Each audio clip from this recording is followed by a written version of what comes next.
Hi friends, welcome back to my channel. నేను శిరీష, మా అత్తమ్మ, మా మమ్మీ కలిసి షాపింగ్కి అయితే వెళ్తున్నాము. ఆ షాపింగ్ ఏ ప్లేసో మీకు వీడియో ఎండ్ వరకు చూడండి, మీకే తెలుస్తుంది. అసలు మేము షాపింగ్కి ఎందుకు వెళ్తున్నాం, దేనికోసం వెళ్తున్నాం, మీకు ఎవరికైనా తెలిస్తే కామెంట్ సెక్షన్లో కామెంట్ చేయండి ఫ్రెండ్స్.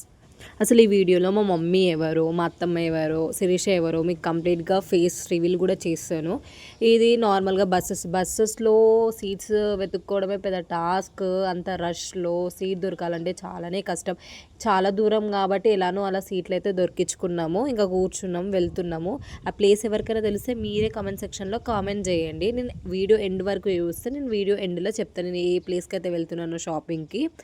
ఇక్కడ మా మమ్మీ రెడ్ కలర్ శారీ కట్టుకుంది, తన పేరు లక్ష్మి, తనే మా మమ్మీ. చూడండి ఎలా నవ్వుతుందో అసలు. ఇక్కడ నేను తెలుసు కదా, మీ అందరికీ చూస్తుంటారు రోజు. సో దాని పక్కన ఎల్లో కలర్ శారీ కట్టుకొని వెళ్తుంది కదా, తనే మా అత్తమ్మ. సో మేమైతే ఒక షాప్కి అయితే వెళ్తున్నాము. ఏం షాప్ అంటే అది రాజలక్ష్మి. అక్కడ శారీస్ అయినా కానీ, లేకపోతే ఎవరికైనా పెట్టాల్సిన చీరలు ఉంటాయి కదా, ఏదైనా ఫంక్షన్స్ లైక్ మ్యారేజెస్ అయినా కానీ, లేకపోతే ఏమైనా ఇంటి గృహప్రవేశం అయినా కానీ మనం పెట్టే శారీస్ పెడతాం కదా, అక్కడ చాలా రీజనబుల్గా దొరుకుతుంది మనకి కాస్ట్. సో మేమైతే షాపింగ్కి వచ్చేసినాం. ఈ పిల్ల ఒకటి మాకు ఎంత సతాయిస్తుంది అంటే చెప్పిన మాటనే వినదు, కింద పండుకుంటుంది, దొర్లుతుంది, అసలు మాటనే వినదు. ఇంకా ఆ లగేజ్ ఎత్తుకొని ఆమెను కూడా ఎత్తుకొని తిరగాలంటే మాకు పెద్ద టాస్కే అయిపోయిందండి. చూడండి ఫ్రెండ్స్ ఎలా ఉరుకుతుందో, అసలు మా మాటనే వినకుండా. వాళ్ళు శారీ సెలెక్షన్ చేస్తారు, ఆమె చేయి పట్టుకొని గుంజుతూనే ఉంది, తనకు ఆకలి అవుతుంది అని చెప్పేసి. ఎల్లో శారీ కట్టుకున్న ఆమె పేరు హన్మి, తనే మా అత్తమ్మ, అంటే మా నాన్న వాళ్ళ సిస్టర్ అనమాట. ఏమో మా వదిన శిరీష అంటే మా అత్తమ్మ వాళ్ళ కూతురు. ఇక్కడ పెట్టే శారీస్ అయినా కానీ, బ్రైడల్ కలెక్షన్స్ అయినా కానీ చాలా అంటే చాలా రీజనబుల్ కాస్ట్లో అయితే దొరికేస్తుంది.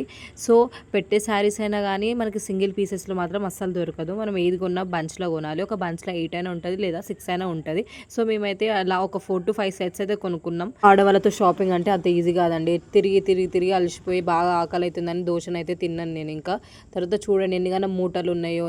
షాప్లో కొన్నది సరిపోక ఇంకా స్ట్రీట్ షాపింగ్ కూడా చేయడం స్టార్ట్ చేసాను. చూడండి ఫ్రెండ్స్, వాళ్ళు కొంటారో లేదో తెలియదు కానీ 100 షాపులు మాత్రం తిప్పేస్తారు అసలు.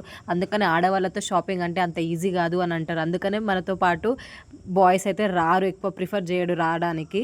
ఇంతగానం షాపింగ్ చేస్తే ఇంకెవరు వస్తారు?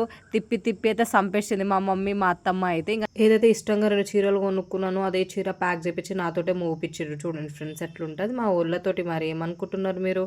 చూడండి రోడ్ పైన ఎలా నడుస్తున్నారో మా మమ్మీ ఇంకా మా అత్తమ్మ మూటను పట్టుకొని.